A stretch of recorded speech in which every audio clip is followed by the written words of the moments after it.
emerged today from Gaza, which appear to show dozens of Palestinian men on their knees, stripped to their underwear, being held by Israel Defense Forces.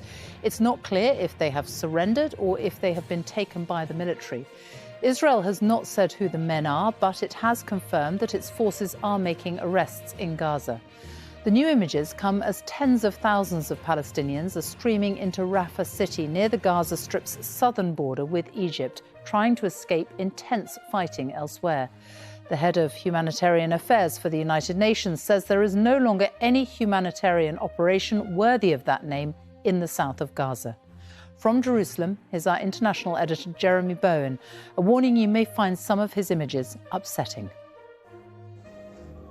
Video emerged this afternoon of Palestinian men taken for interrogation. BBC staff recognized the town of Beit Lahia in northern Gaza, and we've geolocated the video there too. Palestinian diplomats said these were savage images, evoking humanity's darkest times. The Israeli army said only that suspects were being interrogated. Posts on social media said the men had been sheltering with their families at a UN school and that others were killed during the Israeli raid. In this photo, the men have been moved to another location which we have not been able to verify.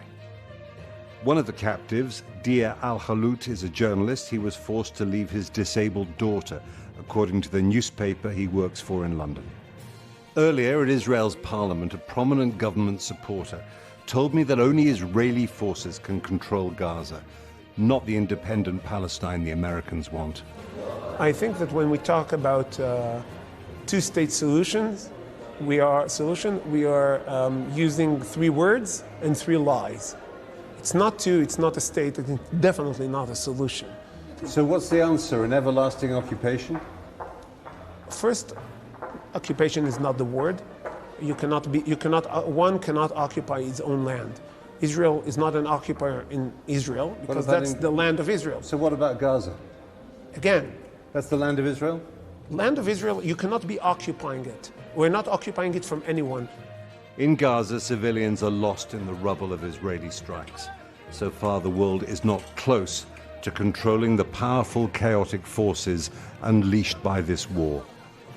The UN Secretary General, saying international peace and security is in jeopardy, is demanding an immediate ceasefire.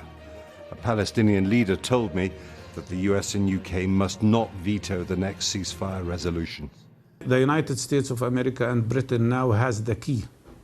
If they oppose a resolution about immediate ceasefire, they will not be complicit only with this aggression. They will be a participant in these war crimes.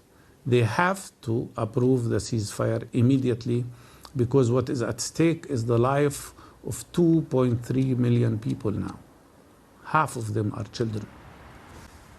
Without a political solution, this conflict will go on when, if, Israel declares victory in Gaza. The war will not have a neat ending. Two opposing forces are at work here. On the one hand, pressure for a ceasefire. On the other, the determination of the Americans and the British to give Israel the time it needs to achieve its objectives. And one Western diplomat I talked to was thinking about perhaps another month. Now, the UN Secretary General wants to hurry that process up by putting pressure on them and also shaming them into taking action sooner. As Gaza's food queues get longer, the UN says it cannot run a dependable humanitarian operation. With hungry people jumping warehouse fences, Israel says world peace requires Gaza's liberation from Hamas, and that will take force.